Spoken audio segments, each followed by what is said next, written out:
Two small skeletons found under a staircase, hidden for nearly 200 years in the most secure fortress in England. These bones hold the key to the greatest royal murder mystery in history. But here's the twisted part. Their death might have also been the most important murder in English history. Because without it, there would be no Henry VIII, no Elizabeth I, no Tudor dynasty at all.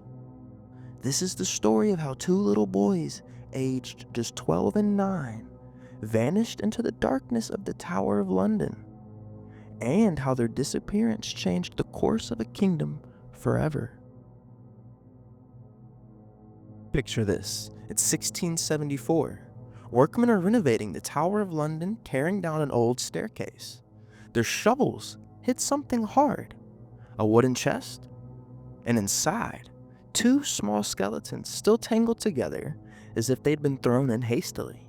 Cloth fragments, rusted metal, the remains of two children who had been waiting in the darkness for nearly 2 centuries. King Charles II ordered them buried with royal honors at Westminster Abbey because everyone knew, whose bones these had to be. But then, that's where our story really begins, with an ending that's not really an ending at all. See, let me take you back to April 1483. England was about to crown a new king, Edward V, just 12 years old, the rightful heir to his father, Edward IV, who died suddenly. This should have been a simple succession. But then, nothing in medieval England was ever simple when it came to power. See, young Edward was traveling from Wales to London for his coronation. Standard procedure, royal escort, everything by the book. But his uncle Richard, Duke of Gloucester, intercepted the royal party. For the boy's protection, he said. Political tensions were high, Richard explained. Dangerous times. The young king needed to be kept safe. Safe. That word will haunt this story. Richard brought Edward to London. And where do you put a king for his own protection? The Tower of London, of course. Not yet the sinister prison of later centuries, but still at this time a fortress. Still impenetrable. Still the perfect place to keep someone secure, so to say. But then, Edward's little brother arrived, 9-year-old Richard, Duke of York, supposedly to keep Edward company during the long wait for his coronation. 2 boys playing together in the Tower Gardens. Innocent enough, right? Wrong, because Uncle Richard had been busy, really busy. He had been meeting with bishops, lawyers, politicians, making a case that would change everything for these young boys. See, the boys' parents, he claimed, had never been legally married. Edward IV had been pre-contracted to another woman. The marriage was invalid. Invalid marriage, illegitimate children, no legitimate heirs. Sure, you can see where this is going. And just like that, with a few strokes of legal parchment, 2 princes became 2 bastards. And Uncle Richard? Well, he became King Richard III. Clever, ruthless, and absolutely devastating for 2 little boys who probably didn't even fully understand what was happening to them. It's summer 1483. The boys were still in the tower, still supposedly under protection. People saw them playing, shooting arrows in the garden, seemingly normal boys doing normal things. But then the sightings stopped. There was no more games in the gardens. Nobody saw glimpses of 2 small figures in the windows. It was like the princes had simply disappeared into the stone walls of the tower, into history, into legend, and nobody would ever see them alive again. So who did it? Let's start with the obvious suspect first, Richard III, the uncle who had literally just stolen the crown from these 2 children. Think about it from his perspective. He just made himself king, but those boys were still alive, still the rightful heirs in many people's eyes, and still a very big threat to everything he'd built. Medieval kingship was precarious at best, and pretenders could appear at any moment, backed by nobles who remembered the true king. Richard had the motive, eliminating his rivals. He had the means, total control over the tower. He had the opportunity, since the boys were literally in his custody, and he had the temperament. See, this was a man who had risen to power through political maneuvering, and he wasn't afraid to make hard choices. But there's several issues with this theory, because Richard's reign was short, really short, just 2 years before he was killed at the Battle of Bosworth Field, ending the Wars of the Roses and opening the door for a new dynasty, the Tudors. Enter suspect number 2, Henry Tudor, better known as Henry VII, the man who'd killed Richard III and founded the most famous dynasty in English history. But there's one thing nobody talks about. Henry's claim to the throne was actually pretty weak. You see, he was descended from John of Gaunt through an illegitimate line that had been later legitimized. Not exactly the strongest foundation for royal authority. But if the princes were alive when Henry took power, his claim became even weaker, and those boys, illegitimate or not, had better blood, better rights, and better overall claims to rule England. So did Henry VII quietly have them murdered after he became king? Did he inherit the problem from Richard III and solve it permanently? It's a definite possibility because Henry was pragmatic about power. He knew how to eliminate threats, and he certainly had the resources to make 2 boys disappear without anyone being the wiser.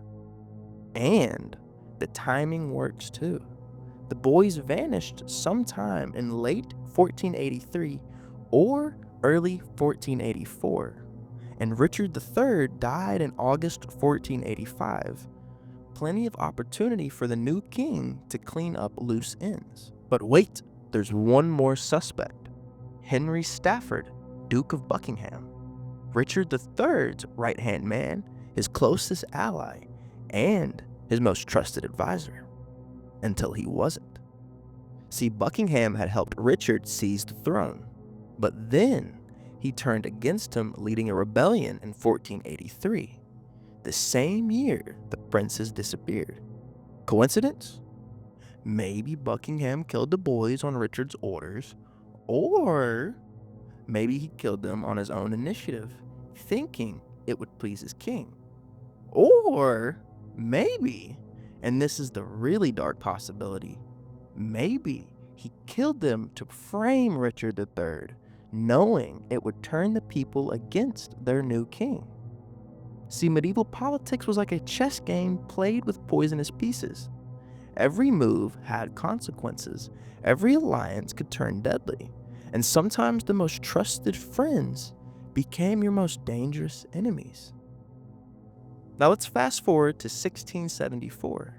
Those workmen finding those bones, the chest under the staircase, the 2 small skeletons that seemed to fit, the exact age and description of the missing princes. See, the location made sense. The Tower of London was being constantly renovated, constantly rebuilt, and bodies could be buried and forgotten quite easily. Staircases could be constructed over old hiding places, and secrets could literally be built into the walls. King Charles II believed those were the princes, and so did most of the court.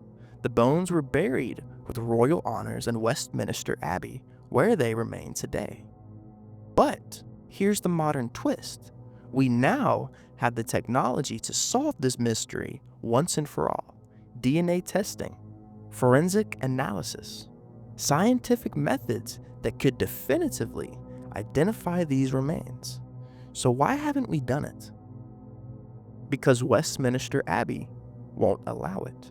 All previous requests have been denied for a variety of reasons. The church, the royal family, and various authorities have consistently refused permission for DNA testing of the bones. The remains are considered too sacred, too historically significant, and/or too fragile to disturb. But scientists have found a way around this problem.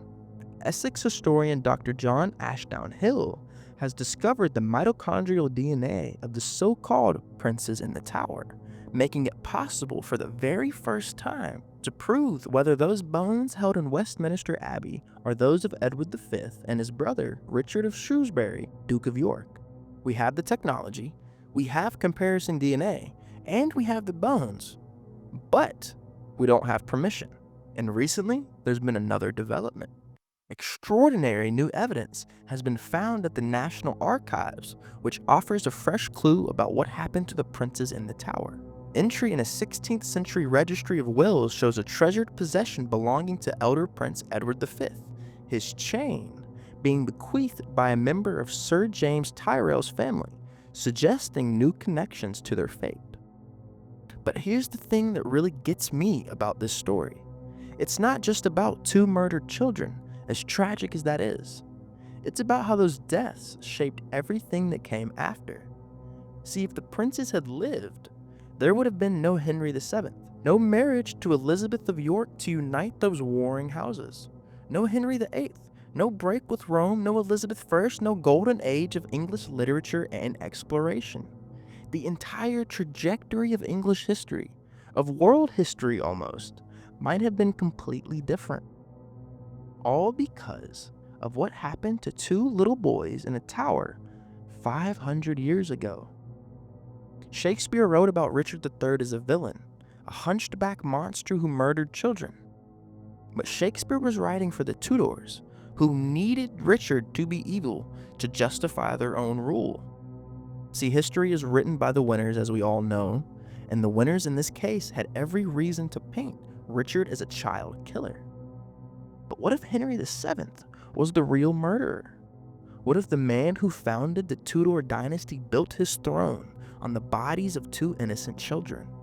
What if our greatest royal heroes were the products of a founding murder? So here we are, more than 500 years later, still asking the same exact question. Who killed the princes in the tower? Was it Richard III, desperate to secure his stolen crown? Was it Henry VII, eliminating rivals to his weak claim to also secure his stolen crown? Or was it the Duke of Buckingham acting on orders or his own initiative? Or was it someone else entirely lost to history? The truth is, we may never know, and we probably never will. Not unless Westminster Abbey changes its mind, and not unless those bones finally give up their secrets. Not unless science can finally solve what history couldn't. But maybe that's fitting. Maybe some mysteries are meant to remain mysterious. Maybe the question is more important than the answer, because every time we ask who killed the princes, we're really asking something deeper. How do we balance power and innocence? How do we weigh political necessity against human life? How do we judge the actions of the past by the standards of the present? The princes in the tower aren't just a cold case. They're a mirror, and every generation sees something different when they look into it. Two small skeletons under a staircase, waiting in the darkness for nearly 200 years, still waiting today for someone to tell their story, still waiting for justice or at least for truth. The Tower of London still stands, the bones still rest in Westminster Abbey, and somewhere in the shadows of history, two little boys are still playing in a garden, shooting arrows and laughing, unaware that they're about to become the most famous murder victims in English history. Their story didn't end in 1483, it didn't end in 1674, and it still doesn't end today. Because as long as we keep asking questions, as long as we keep seeking truth, as long as we remember that power built on murder never truly lasts, the princes in the tower are still with us, still waiting, still watching, still reminding us that some crimes echo through centuries. And that's a story worth telling, don't you think?